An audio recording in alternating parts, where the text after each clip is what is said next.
बिदि बर' मानसि फैनानै जोंनि गेजेराव दि नुजाफैदों बेनि थाखाय बिराद गोजोननाय मोन्दों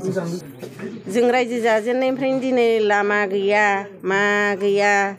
ओरै गथ' गथायफ्राबो जाम्बा जाम्बि नैबे स्कुलखौ फरायखांबाथाय बेलेग जायगायाव सुबिदा गैया जोंहा माने फार्स्ट खोथाखौ बुंनो होनबा माने दिनै दुखुनांथाव खोथा आरो जोंनि जिथुनाखि बर' समाजा जि जायगायाव दं ना बेयाव लामा मोनसे मोजां दं ना बेयाव स्कुल मोनसे मोजां दं ना थासारियानो मोजां नंगौना नङा नोंबोथ' नुबाय नोंसोरबो नुबाय दिनै किसुमान लिडारफोरा भटल'सो बिनो फैयो नाथाय रावबो एमएलए बा मिनिस्टारखौ भट होखांनायनि उनाव बर'नि भटखौ बिसोर बिनानै लाङो खिन्थु भट होखांनायनि उनाव बिसोरो दिनैसिम एमएलए बा एमपिफोरखौ बुंहरनो हाया ओइ बर' गाঁৱৰ ৰাস্তাটো 3টা বেয়া হৈ আছে এইটো ঠিক কৰি দিছোন এমএলএ এমপি होननानै बुंहरनो जिन्दागि हायो नामा बिसोरो खालि रायजोफोरखौ बुजायनानै भटल' बिसोरो लाना थाङो जोंनि बर' मानसिनि नाथाय डेभेलपमेन्टनि नामाव जेबो इनिफ्राय खामना होनो हाया नंगौना नङा दा बेनो दुखुनांथाव खोथा बिराद दुखुनांथाव खोथा जुदि बिसोरो भटखौ बिनोबो हायो डेभेलपमेन्टखौबो बिसोरो लाबोना होनो हानांगौ सोरबा एमपि बा एमएलएनिफ्राय लामा लाबोना होनो हानांगौ दालां लाबोना होनो हानांगौ मन्दिर बा बिभिन्न उन्नयननि खामानि बिसोर मावना होनो हानांगौ एमएलएनिफ्राय बिनानै नाथाय बिसोर मावनो हाया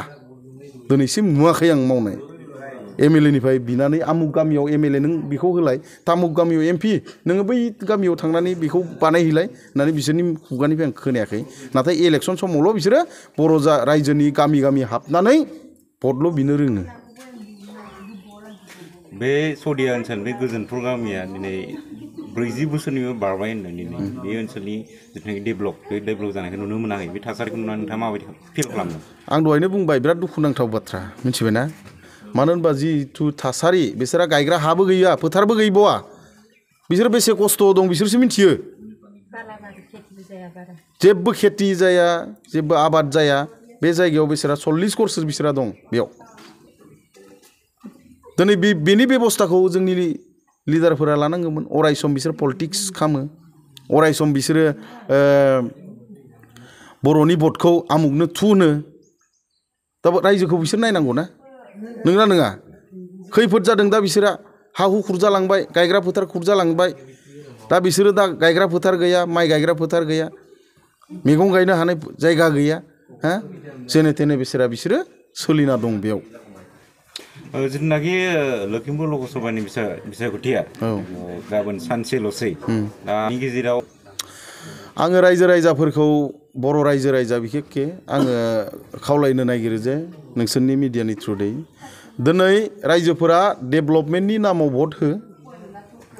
माबा इसुनि नामाव भट होनांला माबा इसु दं माबा दं होननानै भट होनो दरखार गैला जोंनि जायगानि डेभेलपमेन्टनि थाखाय देग्लाय भटखौ हो रायजोफोरा बर' रायजोफोरा बिखेखके मानो होनबा जोङो इसुनि सायाव इसु होननानै जों भटखौ होयो नाथाय जोंनो डेभेलपमेन्टआ जोंनाव फैया सोरबा एमएलए मिनिस्टारनाव जों माबा मोनसे बिनो थांबा बुङो नोंसोरो लामानि थाखाय भट होआखै नोंसोर दालांनि थाखाय भट होआखै नोंसोरो नोंसोरनि इसुनि थाखायसो भट होदोंमोन दा मानो लामा नांगौ नोंसोरनो बेफोरबायदिबो खोथा किसुमान दं बेनिखायनो रायजोफोरखौ आङो जोंनिथ' इसुआनो गैला होननानै सुक्ति खालामना फैखानाय मथे इसु थानांला नोंगोना नङा इसु थानांला बेनिखायनो रायजोफोरा देग्लाय गाव गावनि गामिया डेभेलप जानांगौ गाव गावनि न'खरा डेभेलप जानांगौ आबाद मावनो थाखाय सुबिदा मोननांगौ गाव गावनि इक'नमिकेलि जोंनि बर' रायजोआ डेभेलप जानांगौ होननानै देग्लाय भटखौ हो रायजोफोर माबा इसुनि सायाव बर' रायजोआ भट होनांला आं बेखौनो बुङो रायजोफोरखौ मामा बागिनि सायाव मा बुंगोन नङा मामा भागिनाथ' बिराद मोजां खोथा मानो होनबा जोंनाथ' आमाइ दंखायो मामाइ दंखायो हिमन्त बिश्व शर्मा मिथिबाय आं बिनिनो भागिन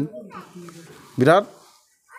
मोजां बन्डिं आरो सानैनि मानो होनबा मामाइखौ आं बुंदों मामाइ नोङो आसामखौ सालाय आं लखिमपुर लकसभाखौ सालायगोन बेनो आरो खोथाया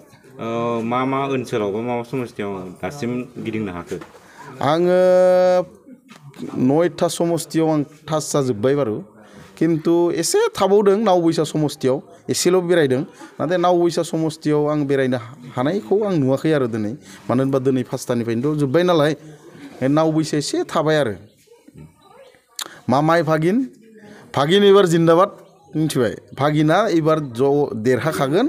आरो रायजोआ आंनोनो भट होगोन मानो होनबा डेभेलपमेन्ट मानसिनो नांगौ बे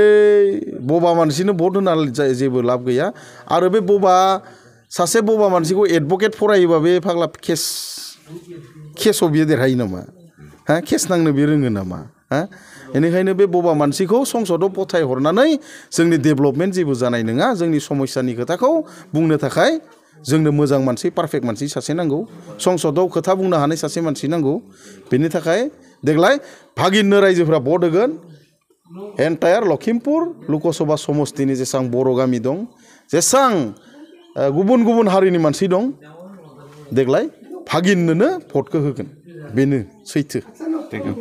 जों रायजो जाजेननायनिफ्रायनो दिनै लामा गैया मा गैया ओरै गथ'फ्राबो जाम्बा जाम्बि नैबे स्कुलखौ फरायखांबाथाय बेलेग जायगायाव सुबिदा गैया जोंहा बिदिनो माने जाम्बा जाम्बि जाजोब्बाय रोंला जेबो मा खालामो जिथिया भटनि सम होमबा फैनोसै गथ'फोरखौ जेरै गाबबा बिलुन मोनसे होनानै दोनथ'यो बा चक्लेट गरसे होनानै दोनथ'यो बेबायदिसो जोंखौ थगायगासिनो दं